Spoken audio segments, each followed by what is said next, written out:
concernant mes questions, bon, en fait, tu m'as envoyé une vidéo, j'ai regardé la vidéo, j'ai vu un peu comment la valorisation des entreprises, ça se fait, tout et tout. Mais il y a un truc que je vois, je ne sais pas si toi tu maîtrises ça. Parfois, je vois des analyses où ils font une estimation du prix à venir. Le coût de l'action peut être à 2000 actuellement et ils ont des calculs et où on te dit, bon, tel que ça progresse, au bout de X moment, ou bien si l'entreprise continue à performer, on peut se retrouver à 2500 ou 2300. Je vois ça beaucoup dans des trucs d'analyse, mais je ne sais pas comment ils calculent ça. OK. Donc, généralement, cette valeur que vous voyez là, c'est la valeur intrinsèque qu'ils ont calculée suivant leur méthode de calcul à eux. Et donc, généralement, ils vont vous dire ces valeurs-là, mais ils ne vous diront pas au bout de quelle période. Parce que peu importe la méthode que vous utilisez, vous ne pouvez pas dire avec précision, vous serez à telle valeur à telle période. Donc, c'est la valeur intrinsèque et ils sont plutôt confiants qu'avec l'évolution, on va atteindre cette valeur intrinsèque-là, puisque le marché est censé être efficient. D'accord.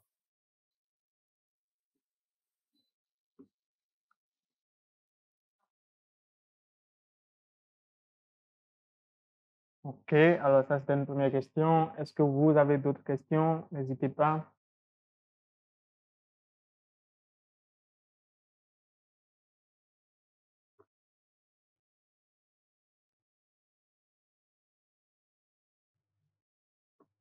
J'ai une autre question. Moi, je Oui. pose beaucoup de questions, désolé, parce que je suis novice dans le truc. Comme je t'ai dit, je veux prendre le masterclass là avec toi. Mais avant ça, j'ai des trucs que je veux avoir. Par exemple, la fois dernière, tu m'as demandé mon profil d'investisseur. Et je te dis que c'était un profil mixte, mais plutôt axé sur la croissance. Donc, quand c'est comme ça, quelles sont les actions que je dois prioriser? Parce qu'apparemment, les actions, on les caractérise, elles sont catégorisées en fonction du type de profil. Donc, pour quelqu'un qui fait de la rente, il y a des actions qu'il ne doit pas acheter, tout et tout. Donc, si tu peux me faire une petite explication. OK. Donc, si Et c'est s'il y a des axé vidéos, croissance, tu me rediriges dessus, il n'y a pas de souci, je vais voir. ouais. Donc, si c'est le profil axé croissance, c'est des actions de croissance qu'il vous faut. Donc, c'est à vous de décider parmi les growers, quel grower vous intéresse parce qu'il y en a de trois catégories. Il y a les fast growers, il y a les slow growers, il y a ce qu'on appelle les middle growers et les stalwarts. D'accord? Et donc, une manière simple de faire la distinction, c'est au-dessus de 20% de taux de croissance, c'est des fast growers. En dessous de 10%, c'est des slow growers. Et au milieu, c'est des stalwarts, des middle growers, si vous voulez.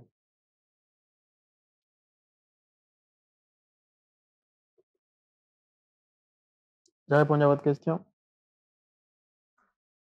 Oui, oui, vous avez répondu à la question. Donc, au-delà de 20% de rentabilité, comme on fait le calcul, là, comme vous faites le calcul sur les 5 dernières années, bon, je maîtrise un peu le calcul maintenant. Si la rentabilité est supérieure à 20%, Donc, ça c'est un phrase grower. ce n'est pas la rentabilité, c'est le taux de croissance du résultat net. Ah, ok. Donc, c'est ce que vous calculez sur les 5 dernières années, moins 1 là. Oui, c'est ça, exact. D'accord, d'accord. Donc, si c'est supérieur à 20, fast grower et quoi rapidement. Oui. Maintenant, quand c'est en dessous, middle grower, croissance moyenne. Et puis, au-delà de 10, croissance lente. Oui, c'est ça. D'accord, merci.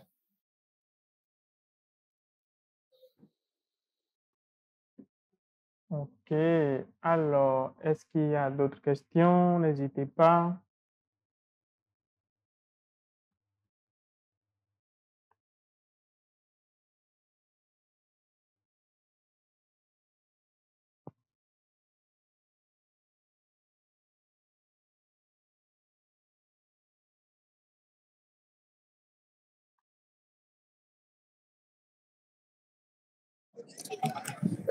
Bonsoir, coach. Bonsoir. Moi, j'aurais une question. Oui. Bon, je sais qu'il y a eu beaucoup de gens qui ont donné des éclaircissements là-dessus, mais moi, ça suscite toujours des questions à mon niveau.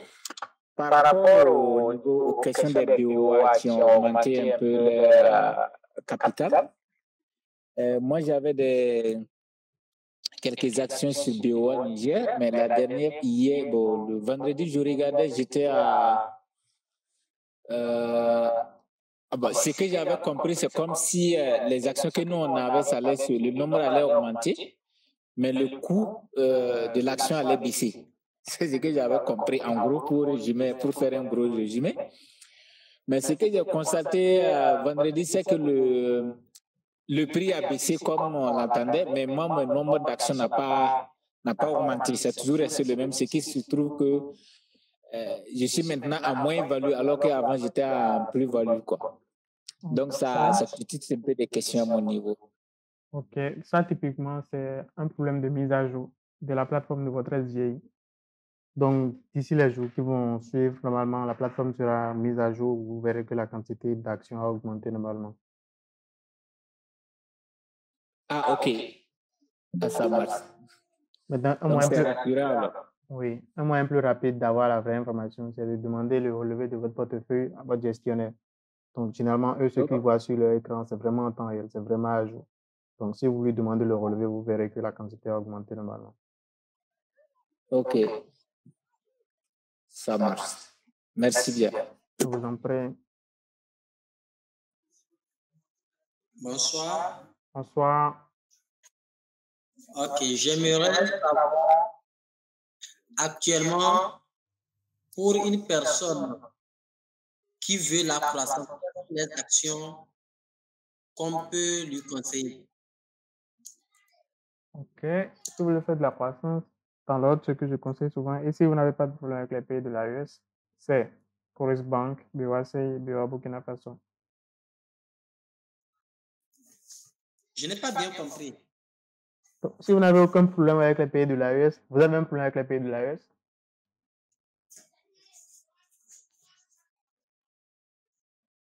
Allô? Il y a un peu, je ne sais pas si c'est chez moi, ça pose problème ou bien, je n'arrive pas à bien saisir, mais quand je parle, j'ai l'impression que vous ne comprenez même pas, je ne vous comprends pas.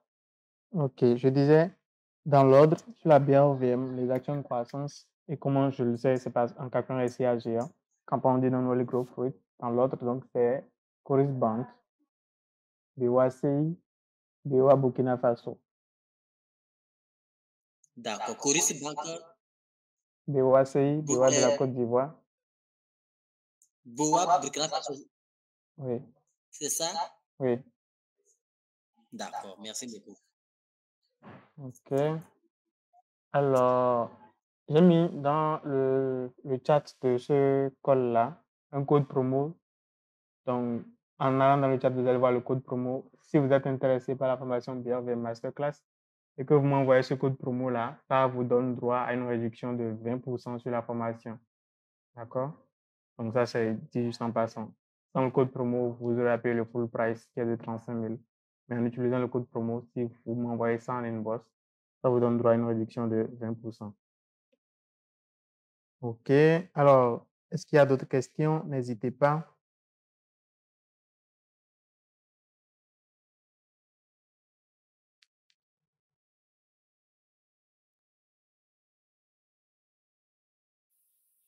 J'ai une autre question. Oui. C'était relative au moment de l'achat d'une entreprise, enfin, des actions d'une entreprise. Ouais. Puisqu'on avait discuté du prix et j'avais trouvé que le prix de certaines actions était quasi élevé et tu m'avais demandé par rapport à quoi.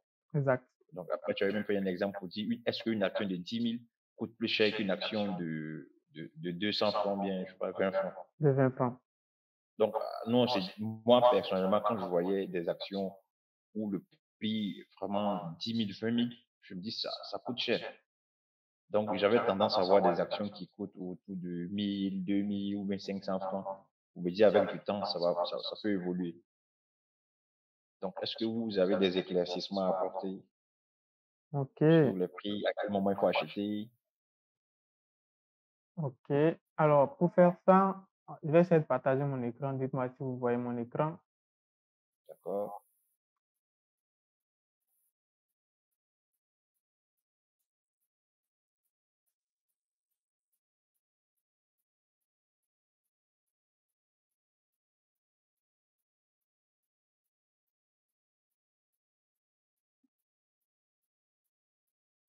Là, c'est bon, on voit. OK. Alors, donc, je vais prendre au hasard 2 actions ici. Donc, je suis vraiment en train de prendre ça au hasard. Donc, le premier là, BICC, et le second, Unilever. OK. Donc, au hasard. Et donc, je vais sur la première action, qui est BC. Et ce qui m'intéresse ici, c'est, je vais dans l'onglet Société, ici. D'accord? Je viens là. Ce qui m'intéresse ici, c'est cette ligne-là. Vous allez voir, il y a ce qu'on appelle le nombre de titres. D'accord? Oui. Ouais, c'est 16 millions et quelques. Ouais. D'accord? Et je vais sur ma seconde action que j'ai aussi prise au hasard, Unilever. Et je vais aussi dans l'onglet Société. Et je viens au nombre de titres. Vous voyez que c'est 9 millions. N'est-ce pas? Ouais. Donc, ça veut dire que le nombre de titres ici pour cette entreprise-là, pour Unilever, c'est de 9 millions, tandis que le nombre de titres pour BC, c'était de 16 millions. On est d'accord? Ça veut dire que le poids qu'une action de Unilever représente dans l'entreprise n'est pas le même poids que BC a qu'une action BC a dans l'entreprise BC. Je ne sais pas si vous comprenez là où je viens de venir. OK. Donc, c'est littéralement comme si on prenait 2 pains, un pain A, un pain B. Le pain A, on décide de le diviser en 2 morceaux. Je dis, pour simplifier le calcul, je dis que le pain coûte 100 francs. Je le divise en 2 morceaux. Ça fait qu'un morceau, son prix, c'est de 50 francs CFA, n'est-ce pas? Mais le pain B, je décide de le diviser en 10 morceaux. Ça fait qu'un morceau coûte 10 francs CFA. Ouais. Voilà que sur le marché, sur les bourses, qu'est-ce qu'on va faire? Les 2 pains vont se faire coter et un morceau du pain A, on va l'appeler action. Un morceau du pain B, on va l'appeler action. Et l'action B, d'accord, coûte 10 francs. L'action A coûte 50 francs. Mais ce n'est pas pour autant que ça veut dire que l'action A est plus chère que l'action B. Parce que l'action A représente 50% du pain, alors que l'action B représente seulement 10%. Donc, ce n'est pas seulement le prix qui est important, c'est quelle est l'importance de l'action derrière dans l'entreprise, quelle part ça représente. Donc, voilà ce qu'il faut vraiment, comment dire, juger en réalité. Ce n'est pas le prix qu'il faut voir. Le prix, ça ne veut absolument rien dire. C'est quelle part on est en train d'acheter. Donc, c'est ça qui fait qu'une action de 10 000 francs CFA n'est pas nécessairement plus chère qu'une action de 20 francs CFA. Ok, d'accord.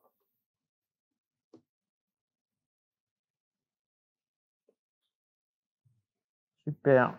Alors, est-ce que vous avez d'autres questions? N'hésitez pas.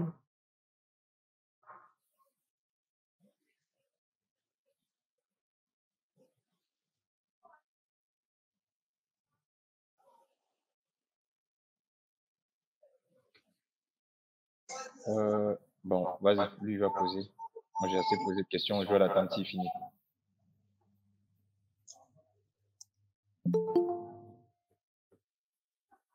Donc, il est parti. Donc, je vais poser ma question. Oui. J'ai une autre question encore, c'est concernant la distribution des dividendes. Oui. Le taux de distribution. Souvent, dans mes recherches, je n'arrive pas à trouver exactement où il faut aller pour trouver. Donc, souvent, je vois sur le site Richebourg, mais je me dis, et souvent, Richebourg met en rouge, je me dis, c'est pas encore approuvé sur le site de la BRVM. Donc, je sais pas, faut aller où exactement, bien, faut-il consulter quel rapport? Il y a cette question-là. Et il y a une question aussi relative au rapport que les entreprises publient sur la BRVM. Parfois, je trouve que c'est des anciens rapports. On peut te publier des rapports de mai pendant que nous sommes en septembre. Donc, comme ça, quand je veux faire mes études de valorisation, je ne sais pas s'il faut prendre des chiffres, des derniers chiffres présentés, ou bien qu'est-ce qu'il faut prendre réellement. Donc, souvent, si ça me bloque au niveau de mes calculs. OK. Donc, je vais commencer par la deuxième question. La réponse est un peu plus évidente. D'accord. Les documents qui sont publiés, c'est des documents qui apparaissent de manière périodique. Donc, on les connaît. Donc, c'est le rapport d'activité du premier trimestre, D'accord? Le rapport d'activité du second trimestre et donc du premier semestre. D'accord? Le rapport d'activité du troisième trimestre, le rapport d'activité du quatrième trimestre et donc du deuxième semestre. Donc, c'est, si vous voulez, 4 documents. D'accord? Donc, et le dernier document du quatrième trimestre, donc du second semestre, c'est le truc annuel en même temps. D'accord? Ok.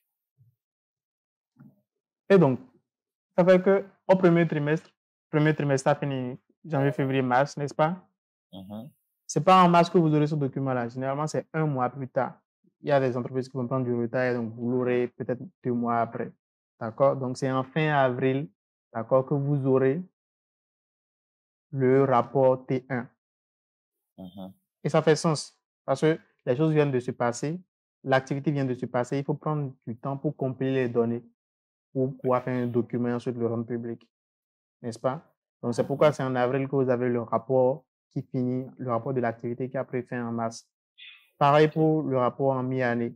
Mi-année, donc, janvier, février, mars, avril, mai, juin. Vous l'avez pas en juin, vous l'avez plutôt en fin juillet ou peut-être même le début du mois prochain, du mois suivant. D'accord? Et donc, le retard se justifie en réalité parce qu'il faut prendre du temps pour compiler les données de l'activité qui vient de s'écouler, vérifier les calculs qu'on a fait avant de publier ça, de rendre ça public. N'est-ce pas? Pour ne pas dire n'importe quoi, justement. Donc, oui, ça fait sens qu'il y a un décalage entre la publication et l'activité elle-même. Donc, ça, c'était la deuxième question. La première question, c'est le taux de distribution. Le taux de distribution, ça, c'est un truc relativement facile à calculer. D'accord? C'est quelle part du résultat net on est en train de distribuer. Donc, le dividende total, on le connaît. Si on fait ce montant-là ou cette quantité-là divisé par le résultat net, on a notre taux de distribution. Donc, c'est assez évident. Vous n'avez même pas besoin d'aller sur une plateforme pour avoir cette donnée. Le calcul est plutôt évident. D'accord. Donc voilà. Ok, c'est bon. J'ai pris note. Ok. Est-ce qu'il y a d'autres questions? N'hésitez surtout pas.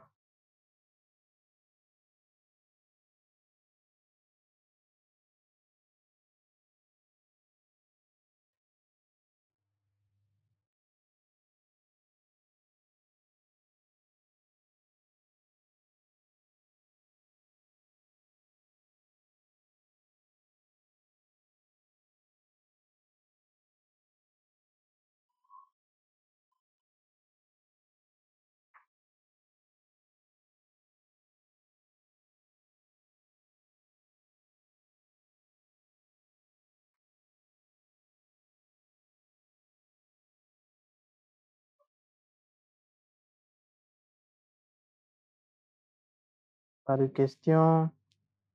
Donc, je le rappelle encore une fois, j'ai mis dans le chat un code promo. Si vous m'envoyez ce code promo par message sur WhatsApp, donc en inbox, ça vous donne droit à une réduction de 20% sur le coût de la formation. Le coût de la formation BFM Masterclass est de 35 000. Sans promo, ça fait 35 000. Avec promo, vous avez droit à une réduction de 20%. Donc, c'était une parenthèse. Est-ce qu'il y a des questions?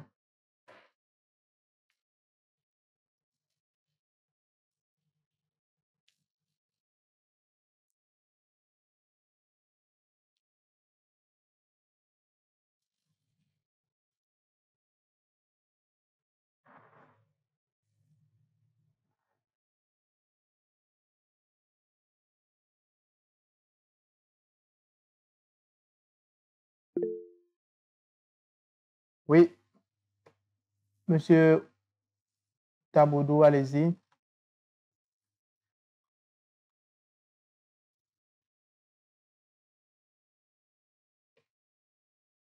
Votre micro est coupé, donc on ne vous entend pas. Essayez d'activer le micro.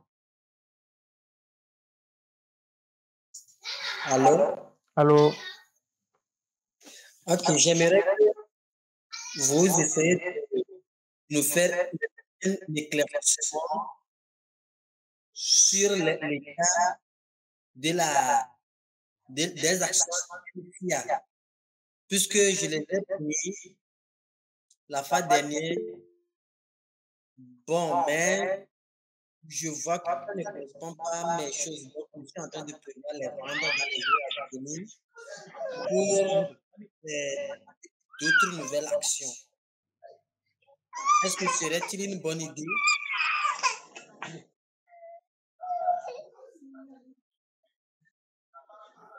Alors, j'ai pas bien compris la question. C'est quelle action? NCA, c'est ça?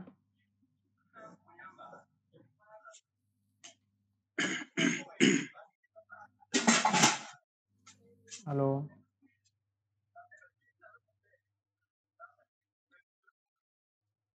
Monsieur Taboudou, je n'ai pas bien compris votre question. Ok, oui, bonsoir. Oui. Oui, je disais que j'aimerais savoir comment calculer la valeur intrinsèque d'une action. Ok, la valeur intrinsèque d'une action. Voilà. Oui. Ok, donc pour faire simple, il y a plein de vidéos que je vais peut-être envoyer dans le groupe après si vous me le rappelez. Mais pour faire simple, plusieurs étapes. Première étape, déterminer la catégorie de l'action en question. Est-ce qu'il s'agit d'un fast grower, d'un middle grower, stalwart, d'un slow grower, d'un turnaround, d'un asset play, d'un cyclical, bref, quelle catégorie? Quand vous connaissez la catégorie, alors automatiquement vous connaissez aussi la méthode de valorisation qu'il faut utiliser. Parce que chaque catégorie vient avec sa méthode de valorisation. Vous n'évaluez pas un fast grower de la même manière que vous évaluez un turnaround, ça ne fait aucun sens. Donc, d'où l'importance de catégoriser. Donc, vous catégorisez, vous savez donc, par conséquent, quelle méthode de valorisation il faut utiliser. Vous appliquez la méthode de valorisation, vous obtenez une certaine valeur, un prix, donc qui est la valeur intrinsèque. D'accord? Maintenant, vous ne voulez pas nécessairement payer automatiquement à cette valeur intrinsèque-là. Vous voulez peut-être une marge de sécurité. Donc, je dis n'importe quoi. Si vous avez calculé votre valeur intrinsèque et qu'elle est de 10 000 francs CFA, vous ne voulez pas nécessairement payer l'action à 10 000. Vous voulez peut-être payer l'action à 7 000, encore un peu en dessous de la valeur intrinsèque. C'est ce qu'on appelle la marge de sécurité. Cet écart de 3 000 francs CFA est la marge de sécurité. Donc, en l'occurrence, ça vous fait une marge de sécurité de 30% par rapport à la valeur intrinsèque. Donc, ça, c'est 7 000. C'est ce qu'on appelle le prix cible, d'accord? Votre prix d'achat, le prix auquel vous seriez prêt à acquérir l'action en question. Donc, voilà le processus que vous suivez pour déterminer la valeur intrinsèque et finalement le prix cible pour une action. Ok, merci bien, coach. Je vous en prie. Ok, bonsoir, coach. Bonsoir. C'est moi qui viens de passer tout à l'heure. Je Oui. disais, par rapport, j'aimerais que vous essayiez, que vous fassiez l'état des actions NCA. L'état des Parce que actions NCA. j'ai payé ça tout récemment, mais j'ai envie de revendre ça. Je ne sais pas si c'est une bonne idée. Ok, donc je n'ai pas compris. Vous voulez qu'on fasse. Oui, parce que j'ai payé. Oui, j'avais entendu l'état. Je n'ai pas bien compris en fait. Bon, c'est-à-dire que est-ce que c'est une action de croissance ou bien de rente? Ok, d'accord. Ok, donc ici la question derrière la question, c'est comment finalement je reconnais si une action est une action de croissance ou une action de rente. Donc, c'est la politique. Voilà. C'est ok, premier indicateur, la politique de l'entreprise. Quelle part du résultat net on est en train de sortir, donc en dividende. Est-ce que la politique, c'est de sortir tout le cash flow, majeure partie du cash flow, comme dividende, ou est-ce que c'est de réinvestir? Et donc, si on le réinvestit, évidemment, ça va faire croître le résultat. Et donc, là, on peut s'intéresser maintenant au CAGR, dont je parlais tout à l'heure, le compound dividend, les growth rates, du résultat net, donc au taux de croissance du résultat net sur les 5 dernières années. Donc, il y a un deuxième indicateur, beaucoup plus fiable même que le premier. Et donc, tout ce que vous avez à faire, c'est de prendre le CAGR des actions NCA et de voir dans quelle plage on est. Si on est au-dessus de, si on est, comme je le disais tantôt à M. Yo, entre 0 et 10%, ça fait que c'est un slow grower. Si on est entre 10 et 20, c'est un stalwart, un middle grower si vous voulez, même si c'est un abus de langage. Et si on est au-dessus des 20%, ça veut dire que c'est un fast grower. D'accord? C'est assez facile à vérifier si l'action en question, c'est un turnaround. Les turnarounds, c'est des entreprises en difficulté, d'accord, et qui sont en train de, on va dire, faire un certain redressement pour revenir à la vie, si vous voulez. D'accord? Les cyclicals, c'est des entreprises dont l'activité est cyclique. Ça, c'est plutôt direct. On le sait tout de suite. Les net, c'est des entreprises qui sont vraiment décotées par rapport à leurs actifs, même sur le marché. Finalement, il s'agit d'actifs immobilisés. Donc, ça, un bien immobilier dont la valorisation n'est pas correctement évaluée dans le bilan de l'entreprise. Enfin, je dis correctement évaluée. C'est évalué suivant des méthodes comptables qui ne sont pas, on va dire, acceptables. D'accord? Parce que, imaginez par exemple que dans le bilan de l'entreprise, ce qu'on prend pour valeur des terrains, c'est la valeur à l'acquisition. Et imaginez que cette valeur date de 50 ans. Un terrain qu'on a acheté à 50 ans dans une certaine ville, vous imaginez ce que ça vaut aujourd'hui. Et pourtant, dans le bilan, on le considère pas à la valeur d'aujourd'hui, mais à la valeur d'acquisition il y a 50 ans. Voilà le genre d'aberration que vous pouvez lire dans les états financiers et qui ne se reflète pas directement sur le marché. Puis la plupart des gens ne savent pas ça. Et donc, voilà comment vous savez à quelle catégorie ça appartient et donc, vous pouvez faire les calculs adéquats derrière.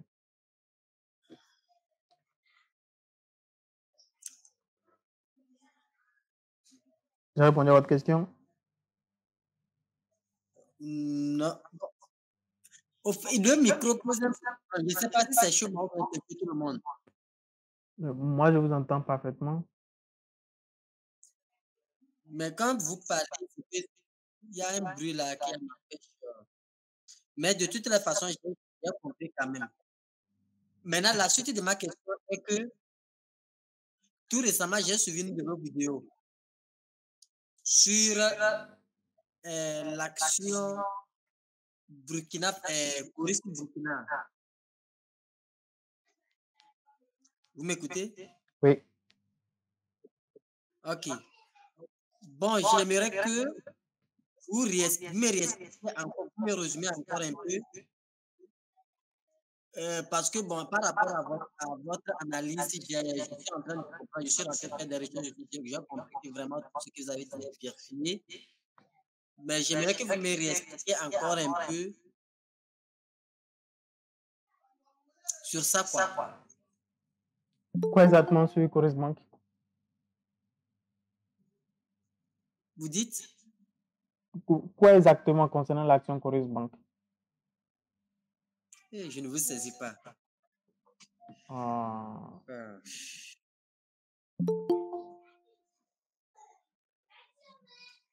Je vais couper le dessin. Vous pouvez peut-être... Bon, c'est pas moi qui ai du mal à vous entendre, sinon je voulais proposer de mettre la question dans le chat, sauf que j'ai bien saisi la première partie de la question. Je peux la question. Oui, ok, vous pouvez écrire dans le chat si... Il n'y a pas de souci. D'accord. Je copie.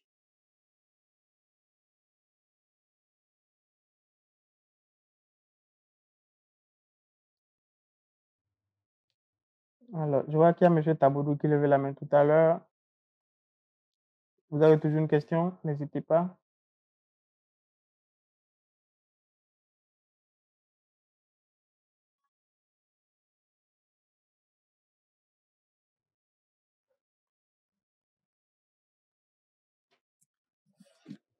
Coach, moi j'aurais une question en attendant que les autres ne viennent. Oui. En fait, j'avais une question spécifique sur Palm CI. Je sais qu'en tout cas, selon vos vidéos que j'ai suivies, je fais que c'est Palm CI, ça fait partie des entreprises des cyclicals. Mais j'ai vu que depuis un moment, depuis près de plus de 4 mois de cela, l'action est un peu dans une dynamique baissière. Je ne sais pas si vous avez peut-être une petite explication là-dessus ou bien votre compréhension de l'action. Voilà. J'ai du mal un peu à comprendre. Je sais qu'entre-temps, on disait qu'il y a le gouvernement ivoirien qui était s'initié justement sur la fixation du prix de l'huile de palme et tout ça. Ben, je ne sais pas si tout cela explique vraiment le fait que l'action est en chute actuellement. Ok, donc pour commencer, pourquoi l'action est en chute, je ne sais pas. Et c'est le cas pour la plupart des entreprises qui sont sur le marché. Je ne sais pas pourquoi elles baissent ou pourquoi elles montent sur le court terme. Je ne sais pas et je ne saurais l'expliquer. D'accord? Par contre, pourquoi elles évoluent sur le long terme, ça c'est facilement explicable quand on regarde les fondamentaux de l'entreprise. Mais là n'est pas la question. Maintenant, l'autre information à préciser ici, c'est est-ce que le coût de l'huile de palme est fixé par le gouvernement? Oui. Maintenant, si le coût est fixé, comment Palm CI est toujours une entreprise cyclicole? Elle l'est toujours en réalité. Parce qu'il paraît que, et je dis vraiment il paraît parce que je n'ai pas de source fiable, que ce coût-là qui est fixé par le gouvernement, lui aussi, il varie. Donc, la limite, en réalité, varie suivant le coût mondial de l'huile de palme. Donc, le gouvernement change ce prix-là de manière périodique en fonction, justement, du cours sur le marché mondial. Donc, c'est ce qui fait que, malgré que le coût soit régulé par le gouvernement, l'entreprise est toujours, encore une entreprise cyclique derrière. Ou si vous voulez, le coût de l'action est toujours cyclique. Donc, voilà. Voilà tout ce que je peux vous dire. Pour ce qui est de la raison pour laquelle c'est en train de chuter sur le court terme, je ne sais pas. Je ne sais pas expliquer les variations des actions sur le court terme, justement, malheureusement. Ok, ça marche, c'est noté. Merci. Je vous en prie. Alors, la question de M. Kabissa, c'est je voudrais que vous refassiez l'état financier de Coris Bank. Bah, l'état financier est disponible, je ne sais pas le refaire. M. Kabissa, je n'ai pas bien compris la question. L'état financier, c'est, ou si vous voulez, les états financiers, c'est les documents qui sont publiés par Coris Bank, par l'entreprise.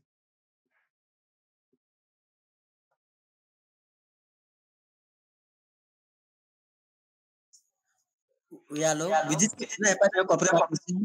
Non, tu sais, les états financiers, c'est les documents qui sont fournis par l'entreprise. Enfin, je ne sais pas les refaire. Je ne sais pas si vous Ok, comprenez. je disais de faire une analyse. Ok. De Coris Bank. Oui. Ok, donc ça, typiquement, c'est le genre de choses qu'on fait en séance de coaching pour les gens qui sont dans la formation. D'accord? Donc, Vous dites, que c'est typiquement, ça se fait lors des séances de coaching que je fais avec les étudiants de la formation. C'est pas, je ne le fais pas gratuitement dans le groupe.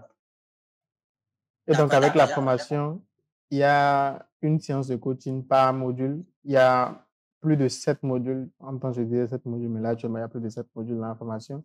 Et à la fin de chaque module, vous avez droit à une séance de coaching. Pendant cette séance-là, on peut faire ce genre d'analyse-là, d'accord? Je vous fais des recommandations, il n'y a pas de souci. Je regarde votre portefeuille, je vous dis quoi supprimer et quoi ajouter, suivant votre profil, et ainsi de suite. Mais ce n'est pas le genre de choses qu'on fait en public, là, comme ça. d'accord. OK.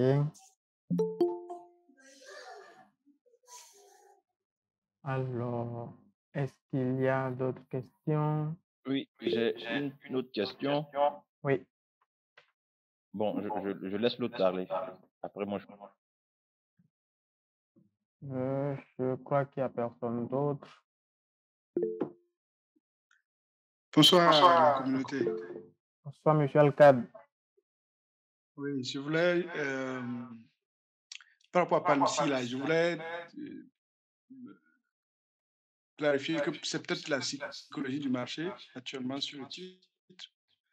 Et peut-être que l'intervenant peut aller voir les publications annuelles et trimestrielles de Palmsy pour voir si les chiffres sont en train de baisser ou pas. Peut-être que les chiffres sont continuent de baisser depuis, je pense, l'année passée.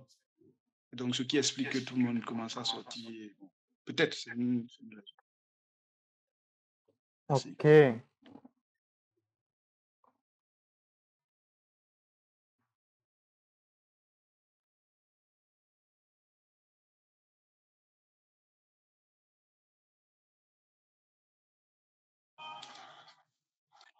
Bonsoir. Bonsoir. Super coach. Je voulais savoir par rapport à l'augmentation des capitaux de BOA, là, est-ce que les droits là, comment on achète ça? Les droits d'attribution? Oui. Alors, je ne sais pas exactement comment ça marche puisque je ne détiens aucune action BOA, mais je crois que ça, c'est le genre de choses qui arrivent automatiquement normalement. Donc, quand vous avez l'action, vous avez automatiquement droit aux nouvelles actions. Et quand vous ne l'avez pas encore, bah, vous allez attendre que l'opération se fasse, la multiplication d'actions, et après, vous allez acheter au nouveau cours. Je ne crois pas qu'il y ait besoin de faire quelque chose de particulier, sauf si je me trompe. Quelqu'un a des actions BOA et en sait plus? Oui, Alcad. Oui, parce que moi-même, j'ai des actions BOA. Mais quand ils faisaient l'augmentation, ils ont diminué le prix par rapport à ce qu'ils affichent comme dans les journées et blocs du jour. Le prix que nous, on envoie dans notre portefeuille est différent de ça. Oui. Oui, monsieur Alcad, monsieur Aléo. En réalité, Bonsoir. Pareil pour moi aussi. En fait, j'ai des actions BA aussi, mais je n'ai pas compris ce qui s'est passé la semaine dernière. Il y a eu, c'est affiché en fait droit d'attribution, et je n'ai pas compris aussi pourquoi le prix de l'action a baissé tout d'un coup la semaine dernière. Donc c'est pour ça que je suis là ce soir pour comprendre si vous pouvez expliquer. Sinon, j'en sais pas plus. Ok, monsieur Alcad. oui. En fait, il y a un calendrier qui a été publié par la BRVM sur la procédure. À partir d'une certaine date, en fonction du titre, par exemple pour BOA Bénin, je pense que c'est 1 pour 1, donc une nouvelle action pour une ancienne action. Donc, à la veille de la date de cotation à dividende, le coût a été divisé en deux. Donc, c'est pour ça que vous avez cette diminution drastique de trucs. Mais c'est normal. C'est normal, c'est tout à fait normal. Maintenant, il y a le calendrier, il y a aussi la période où les droits pourront être ça a commencé, je pense, je n'ai pas le calendrier en tête. Je sais qu'il y a un calendrier publié, donc il y aura d'abord la cotation et droit d'attribution. Ensuite, il y aura une période, je pense, de 2 semaines de négociation des droits. Ensuite, des processus jusqu'à ce que les nouvelles actions puissent être intégrées à vos actions existantes. Donc, il y a un calendrier, je pense, qui s'étale jusqu'à novembre, fin novembre, pour ce qui est de BOA Bénin. Donc, probablement vers la fin de l'année, vous aurez dans vos portefeuilles les nouvelles actions plus vos anciennes actions. Voilà. Ok. Maintenant, Donc, si vous voulez garder, vous ne voulez rien, vous voulez avoir la nouvelle action, vous n'avez rien à faire. Vous n'avez juste rien à faire. Vous oubliez même votre portefeuille et puis voilà, tout simplement. Ok. Pardon, je n'ai pas trop compris ce que vous avez dit à la fin, M. Alcad. Vous avez dit si on ne veut pas changer d'action, on n'a rien à faire, ça reste comme ça, et ça va se recalculer automatiquement, c'est ça? C'est bien ça. Vous n'avez rien à faire, absolument rien à faire. Normalement, ça va se réajuster. Et puis, votre SG va vous ajouter le nombre d'actions gratuites dans votre portefeuille. Et puis, tout va se régler. D'accord, merci. Ok. Alors, monsieur Alcad, moi j'ai une question. Pendant la période de négociation de 2 semaines là, il s'agit de la négociation de quoi exactement? Des nouvelles actions, c'est ça qu'ils appellent des droits d'attribution. Donc, vous pouvez acheter ces droits-là. Certaines personnes peuvent dire, je ne veux pas ces nouvelles actions. Et puis, d'autres personnes peuvent acheter. Donc, il y a une période pour ça. Je n'ai pas les dates en tête, puisque moi, je ne suis pas intéressé, je n'ai pas voulu comprendre comment. Ok, donc si par exemple je décide, en fait, je n'ai pas bien compris la notion de négociation. C'est-à-dire, il y a une période où les nouvelles actions qu'ils doivent être assignées aux gens, c'est ça qui appelle le droit. Oui. Donc, il y a une période où ces droits-là, qui sont, il y a par exemple, pour BOA Bénin, c'est BOA DA, BOA Bénin DA. Donc, comme si nous sommes de nouvelles actions bis de BOA qui est cotée, et il y aura une période où les gens peuvent négocier ça, peuvent acheter et vendre ça, par exemple. Par exemple, ceux qui ont eu ce droit-là peuvent décider je ne veux pas attendre jusqu'à la fin de la période pour que l'action puisse être ajoutée. Donc, je veux vendre ça tout de suite et récupérer mon argent. Simplement. Ok, je comprends. D'accord. Ok, donc c'est ça la négociation en réalité. Est-ce que j'attends d'avoir vraiment les actions ou est-ce que je vends le droit là tout de suite et je n'aurai pas les actions à la fin? Exactement. Si je récupère mon capital, je vais faire. Super. Mais l'ancienne action que vous avez reste toujours là et ça continue son chemin. Le cours fluctue. Exact. Alors, est-ce qu'il y a d'autres questions?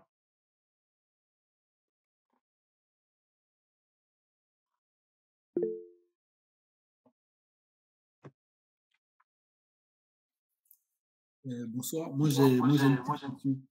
Et je crois, s'il y a personne qui veut poser. Allô? Ok, je sais pas si on entend. Oui, on vous entend. Allez-y. Et en fait, dans le groupe, la dernière fois, je crois, il y a un monsieur qui a demandé, qui a posé la question comme quoi il devait faire l'investissement. Moi, personnellement, c'était mon cas, parce que j'ai envie d'allouer un montant à la fin de tous les mois que je vais investir. Maintenant, il a dit comme ça que c'était pas une bonne idée de faire de cette manière-là. Donc, j'essayais de comprendre un peu pourquoi ce n'est pas une bonne idée et quelle est la meilleure alternative. Ok. Ou bien Alors, ce n'est... Ouais. ouais, comme on l'a dit dans le groupe, le plus important, c'est pas vraiment à quel moment vous achetez. D'accord? Le plus important, c'est à quel prix vous achetez votre action. D'accord? Et donc, si vous vous focalisez sur chaque fin de mois, j'achète des actions, vous n'avez vraiment pas de contrôle sur le prix auquel vous achetez.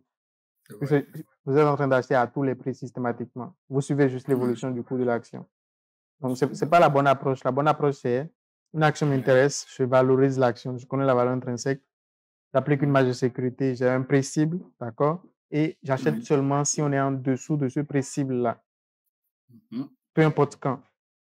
Est-ce qu'on est en dessous de ce prix cible-là? Si oui, j'achète. Sinon, j'attends. Mais si vous achetez systématiquement à la fin de chaque mois, rien ne garantit que vous achetez en dessous du prix cible, donc avec des cotes. Vous suivez juste le coût de l'action. Ça, c'est vrai. Maintenant, ce que j'aimerais savoir, est-ce que dans le cas où, par exemple, tu alloues un certain montant pour ce type d'investissement-là, est-ce qu'il y a moyen de le mettre de l'argent sur le compte SGI? Enfin, je ne sais pas si est-ce que c'est comme ça on dit, parce que j'ai rien encore fait. Est-ce que c'est comme tu as moyen de mettre de l'argent là-bas sans acheter d'action? Absolument. Ok, c'est comme une banque, tu déposes de l'argent là-bas, mais même si tu n'as pas d'action à acheter, l'argent y est. C'est ça. C'est exactement. Vous allez voir, chaque lundi, je fais un dépôt sur le compte titre et je le publie dans le groupe. C'est ce que je fais. Je dépose de l'argent, mais je n'achète rien. Pour le moment, en tout cas. D'accord. Ouais, ok. Bon, ça se comprend bien. Ça marche. Ouais, c'était ça ma question, en tout cas. Merci beaucoup. Je vous en prie. Alors, est-ce qu'il y a d'autres questions?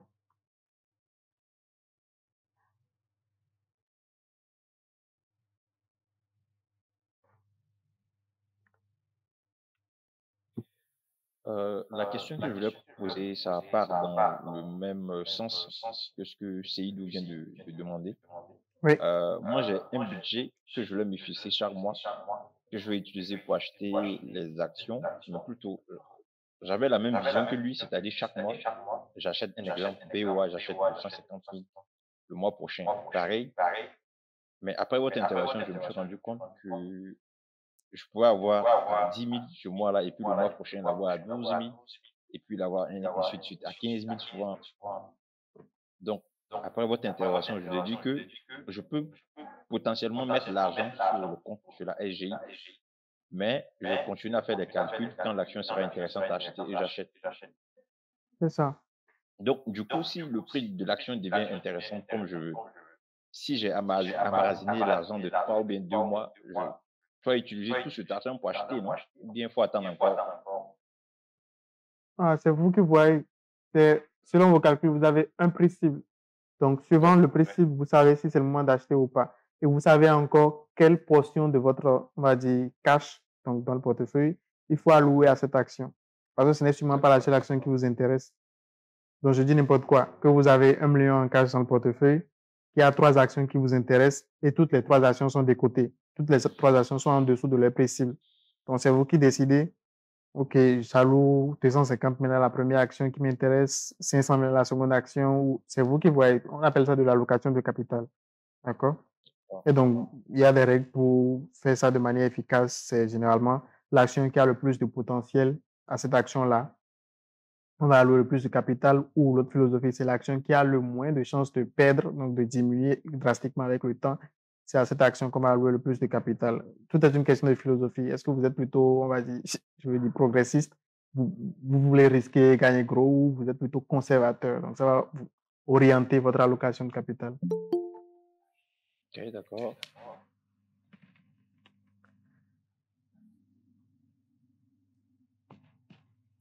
Alors, est-ce qu'il y a d'autres questions? N'hésitez pas. Moi, j'ai une question vite fait parce que vous avez dit en début de la réunion qu'après la réunion, que vous allez envoyer un lien dans le chat ou soit dans le groupe pour calculer la valeur intrinsèque d'une action. C'est ça? J'ai bien compris. Oui, dans le groupe, je vais mettre le lien d'une vidéo que j'ai faite sur le sujet. Comment calculer la valeur intrinsèque d'une action. D'accord, merci.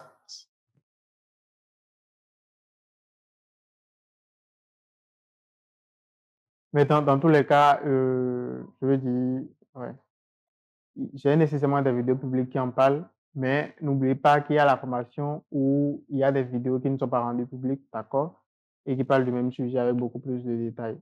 Donc, si vous voulez approfondir le sujet, n'hésitez pas, c'est la formation qu'il faut prendre, la formation BRV Masterclass. Et donc, comme je l'ai dit tantôt, il y a un code promo dans le chat.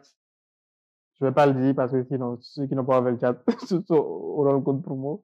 Donc, si vous m'envoyez ce code promo en inbox, ça vous donne droit à une réduction de 20% sur le prix de la formation. Donc, oui, concernant la formation, moi je suis intéressé, j'ai envie de le prendre, mais je n'arrive pas parce qu'il faut forcément un numéro, un compte mobile money. Et moi, je ne l'ai pas. C'est ça, c'est ce qui me bloque actuellement, pas faire de paiement par carte bancaire. Et on ne peut pas faire par Wave non plus. Donc, je suis un peu bloqué. C'est pour ça que ça fait 3 mois que je veux le prendre, mais c'est toujours la même chose quand j'y vais. Je me dis que justement, il y aura d'autres fonctionnalités, mais depuis, il n'y a pas d'autres moyens de paiement. C'est ce qui me bloque en fait. Ok, je vois. En réalité, les moyens de paiement sont là. Donc, la majorité du groupe, c'est des gens censés. Donc, c'est ça que je rends public, le lien FEDAPay. Mais sinon, vous êtes en France, n'est-ce pas? C'est ça. Donc, j'ai un numéro de compte euro que je peux vous envoyer. Vous allez faire un virement instantané. Monsieur Seydou qui est là a déjà fait un virement sur mon compte en question. Et donc, ça passe, ça marche, il n'y a pas de souci.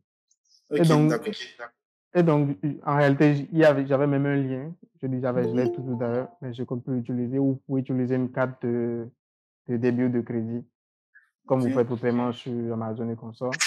Mais je ne l'utilise plus parce que la plateforme est devenue beaucoup trop chère. Donc, c'est pourquoi je ne rends plus ce lien-là public. Mais sinon, vous, dans votre cas, vous pouvez juste me faire un virement instantané. Je vais vous envoyer mes coordonnées par un inbox sur WhatsApp. Écrivez-moi pour que je me rappelle à quelle adresse envoyer les coordonnées. D'accord, pas de souci. Je vous envoie un message en inbox dès que après la vidéo. Ok. Merci.